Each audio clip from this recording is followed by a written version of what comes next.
Imagine a man whose simple act of kindness has saved over 2.5 million babies, yet he never sought fame or recognition. This is the incredible story of James Harrison, the quiet hero whose blood became a lifeline. Join us as we journey through a life woven with hope, courage, and selfless love. The Man with the Golden Arm. In a land of rising suns and quiet shorelines, there lived an ordinary man with an extraordinary heart. His name was James Harrison, and though his heart bore the scars of early wounds, it never ceased to beat for others. He was just a boy when they opened his chest to save his life. Transfusions flowed into him like whispered promises of tomorrow. While doctors worked to rescue his young body, the universe silently planted a mission in his soul, one he would not understand for many years to come. As the seasons turned, James grew up gently. He wasn't loud, nor did he chase after glory. He loved the hush of dawn, the soft sigh of the sea, and the comfort of a warm cup held in still morning hands. The world knew him as quiet, even plain, but inside him, something rare was waiting to be discovered. On the day he turned 18, with memories of his own rescue still tucked beneath his ribs, James walked into a blood bank. "If my blood can help someone else live," he said simply, "then take it." And so began a story passed quietly from heart to heart, a story that would one day be whispered across the world. What James didn't know then was that within his veins flowed a gift, an antibody so rare it could save newborn babies from death. The scientists called it miraculous. The world would later call him a hero. But James only lowered his eyes and offered a small, shy smile. "I'm not doing anything special," he would say. "I'm just giving what I can." But the truth was, James didn't just give because he could. He gave because he felt. And with every drop of blood, it was as if he whispered, "I want one more child to see the sunrise." James never saw himself as extraordinary. He lived in a modest house with creaky floorboards and a garden that bloomed only when the rain was kind.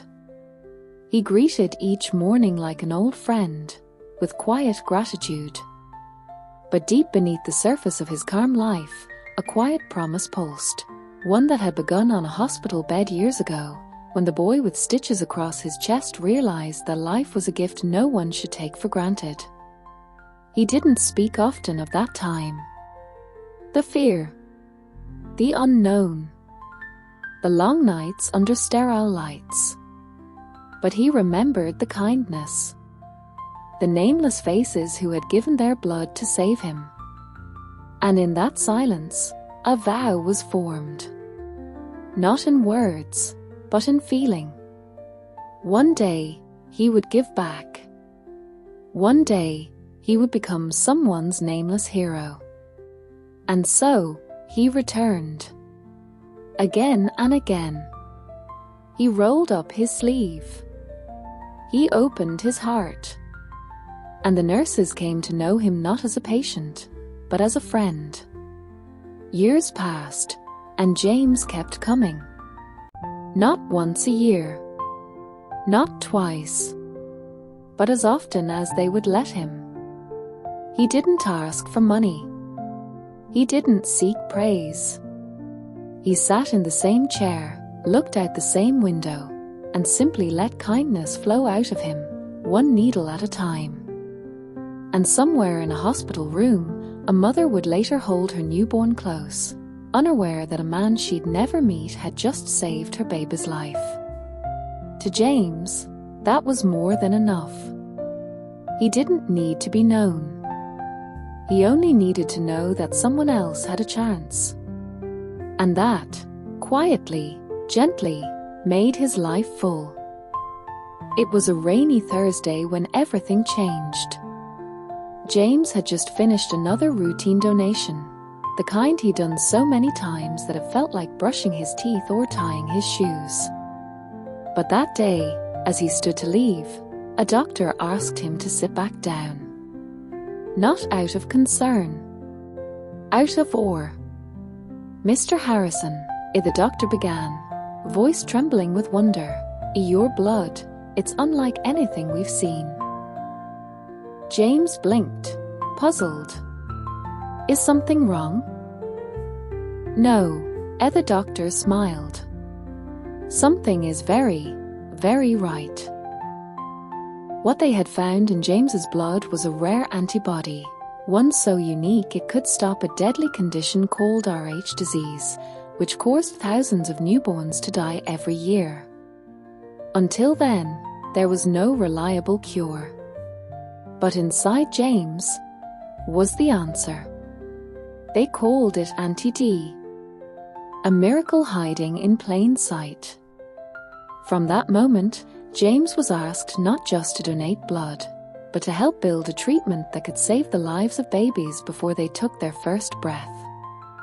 It was as if the quiet promise he made as a child had awakened and now roared with purpose.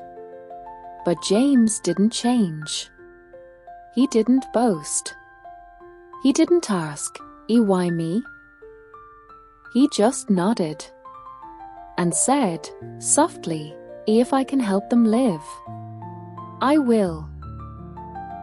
And so, the man who once lay broken in a hospital bed became a living bridge between life and death, a lifeline hidden in a humble man, wearing a cardigan and a crooked smile.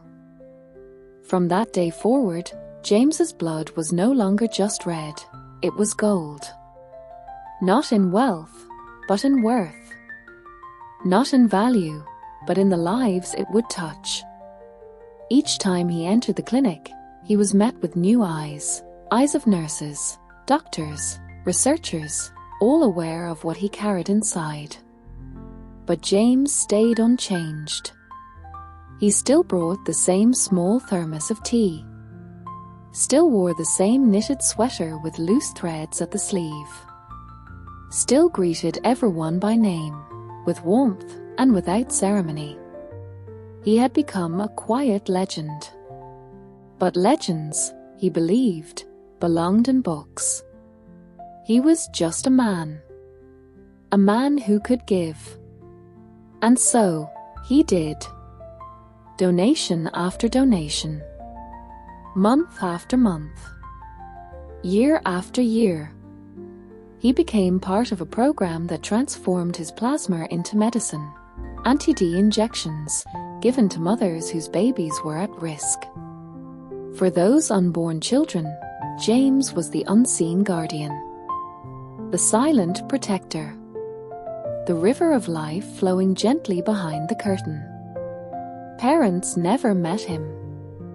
Babies never knew his name. But in nurseries across the country, cries rang out, signs that breath had come, that life had won, all thanks to a man sitting quietly in a chair, offering what he could. Somewhere in the hum of hospital machines, the world had been changed. Not with noise, not with fame, but with the hush of kindness. And James? He simply asked, "When's the next appointment?" The numbers began to grow, though James paid them no mind.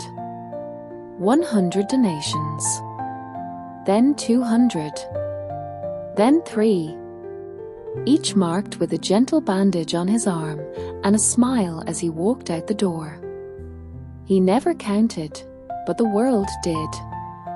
Journalists started to take notice. "Man saves babies with his blood," the headlines cried. A national treasure hiding in plain sight. But James never saw himself in those bold letters. He wasn't comfortable with spotlights. He felt more at home in the waiting room, sipping tea and chatting with the nurses about their weekend plans.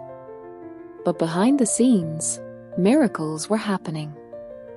Each vial of his plasma carried within it hope, a silent messenger that whispered to the unborn, "You will make it.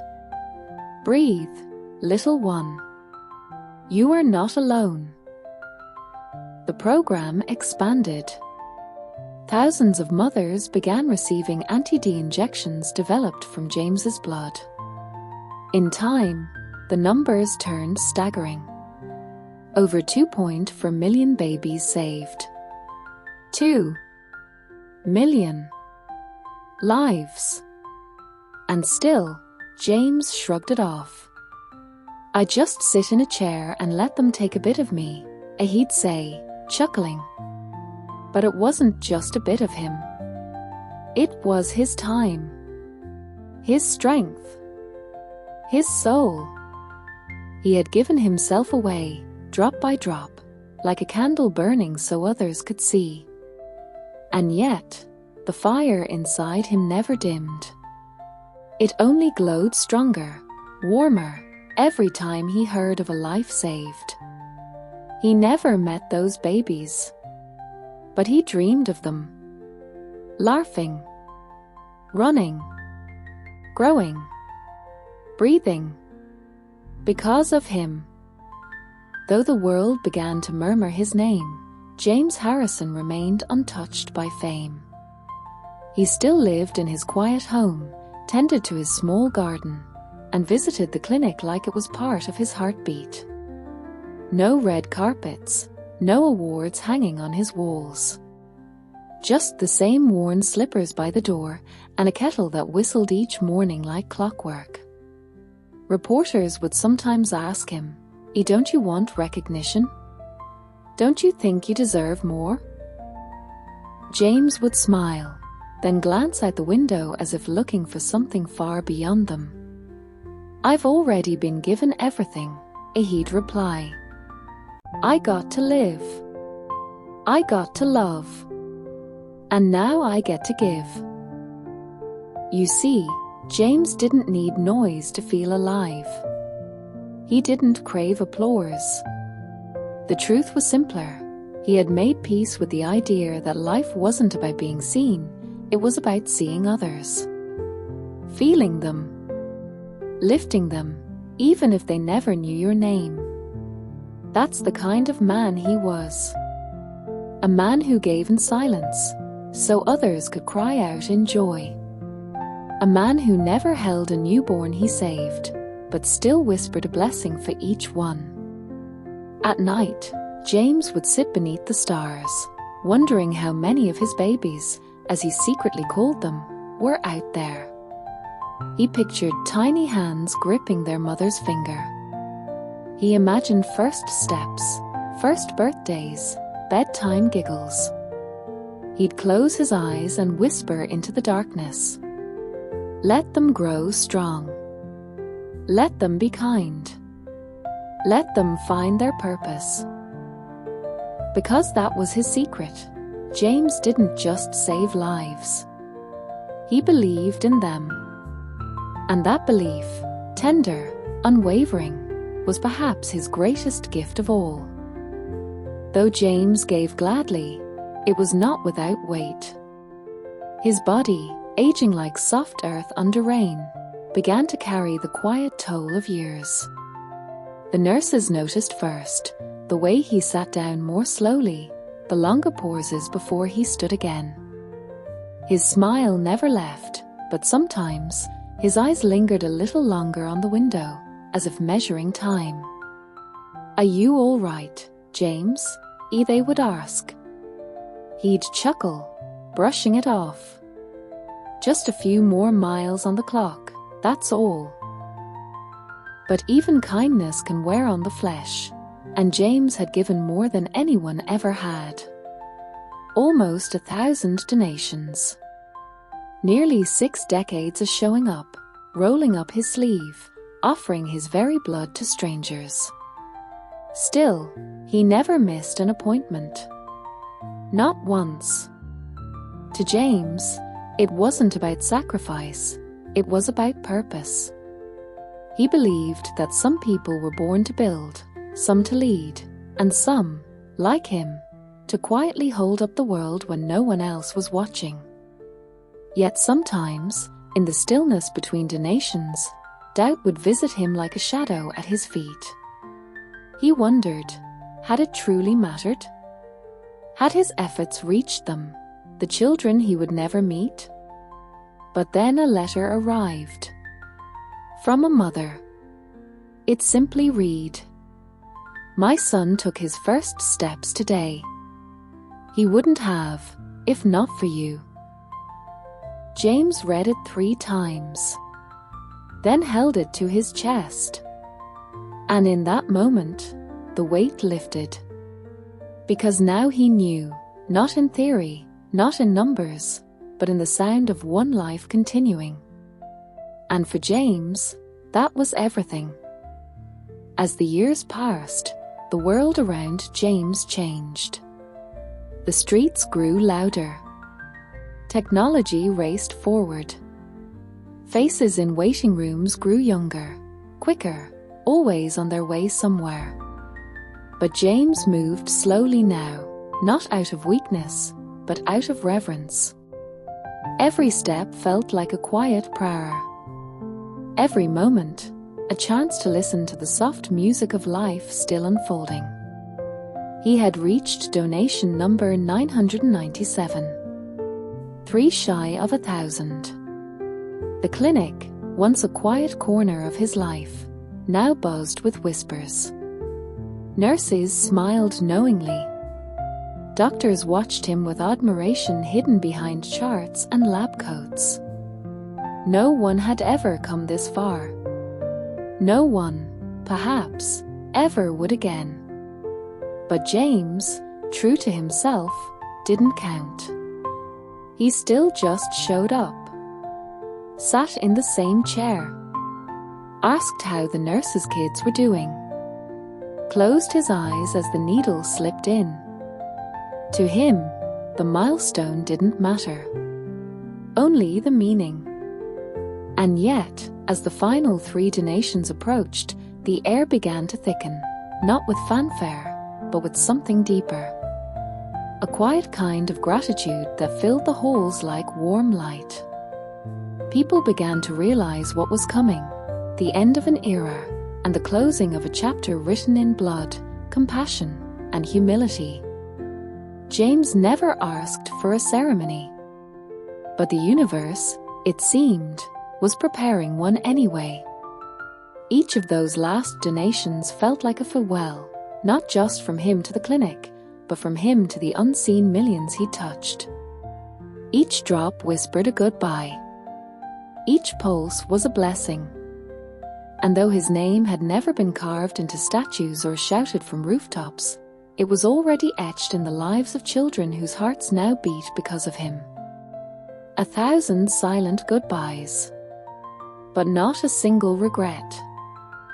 The day of his 1,000th donation arrived quietly, like a soft breeze before a summer storm. James arrived at the clinic with the same calm heart he'd always carried, but inside, something fluttered, a mixture of nostalgia and gratitude. As he took his seat, the nurse smiled warmly. James, this one's special, isn't it?"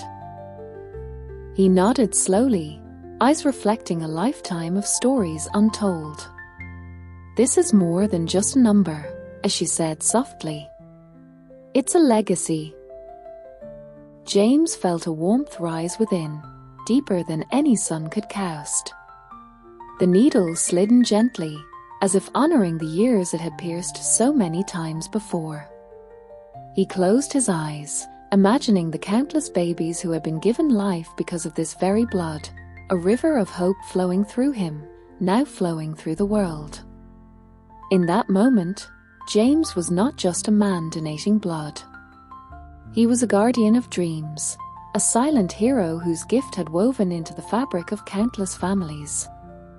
When the donation ended, James stood slowly, feeling the weight of both an ending and a beginning. He smiled, a thank you for letting me be part of something bigger than myself.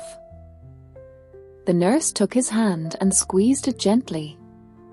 Outside, the sun broke through the clouds. A new dawn. James never sought applause. Yet the world eventually found a way to honor him. Letters poured in from grateful families, each one a tapestry of hope and gratitude. Thank you for saving my daughter. Because of you, my son has a future. Words that meant more than any medal. One day, a simple invitation arrived, not to a gala or a party, but to a small gathering at the hospital where it all began. Nurses, doctors, and families came together to thank the man who had given so much. James arrived, still modest, still humble. But the room was filled with warmth, a glow born from shared lives, saved and cherished. Children ran around, laughter ringing through the halls. Mothers and fathers whispered thanks with tears in their eyes. When it was his turn to speak, James simply said, "I never did this for praise. I did it because I believe in life, in kindness, and in hope." His words settled softly over the crowd like a gentle breeze. And for once, James allowed himself to feel what many had known for years, that his small acts had made a giant difference. In that room, under soft lights, the quiet hero finally received his reward, the love and gratitude of a world he'd helped save. James's story did not end with his last donation or the applause in that small hospital hall. It spread quietly, like ripples in a still pond, reaching far beyond the boundaries of his hometown and even his country. Inspired by his unwavering dedication, others stepped forward, donors, volunteers, and ordinary people moved by the power of one man's kindness. Blood banks saw new faces, and awareness about the importance of donation grew. James had unknowingly become a beacon, a living reminder that one person's small acts could spark great change. But James remained humble. He said little about himself and always redirected attention to those saving lives every day, the nurses, the doctors, the families fighting for their children. His heart belonged to them. His mission, now shared by many, was bigger than any one man. And though he never sought the spotlight, the light he cast was undeniable, a soft glow that warmed even the coldest rooms. Because true kindness, he taught, does not demand recognition. It simply shines, quietly, until others notice and follow. Years passed, and James grew older, but his spirit remained as vibrant as the dawn. Though he could no longer donate, his impact lived on, woven into the very fabric of countless lives. Hospitals named programs after him, stories were told in classrooms, and his message inspired generations. But beyond the honors and names, James's true legacy was something quieter and deeper. It was the seed of love he planted in the hearts of others. The belief that even the smallest act of kindness could change the course of a life. Parents whispered his name to their children not as a legend, but as a promise that no matter how ordinary we feel, we all carry the power to save. James had shown the world that courage is found in giving. That strength is shown in humility. And that the greatest gift is a heart willing to give without expecting anything in return. And in every life saved, his love lived on, a gentle, endless song. James's journey was never about grand gestures or dramatic moments.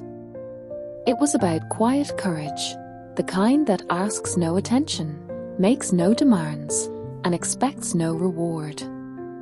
Every time he rolled up his sleeve, he faced a small challenge, the fear of pain, the weariness of time. But he met it with grace. His courage wasn't loud. It was a whisper that echoed in the lives he touched.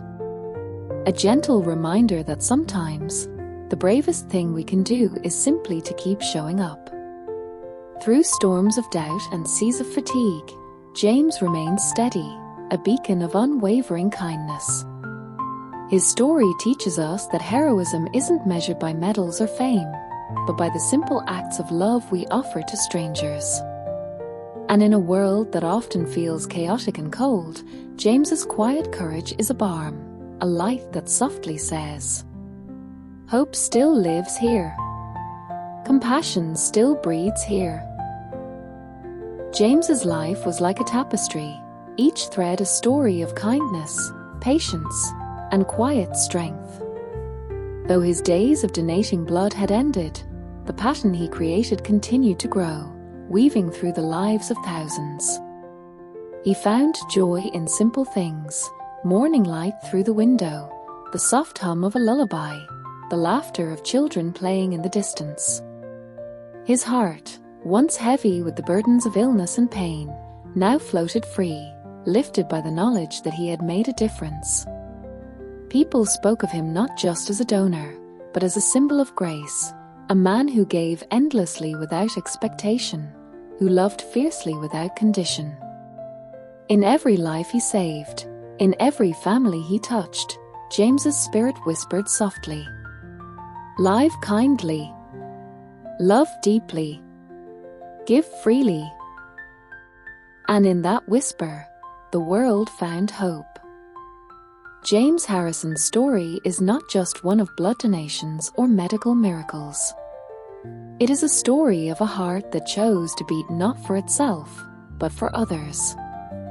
Though his hands have now rested, the gift he gave flows endlessly through the veins of the world, carrying life, hope, and love to countless children and families.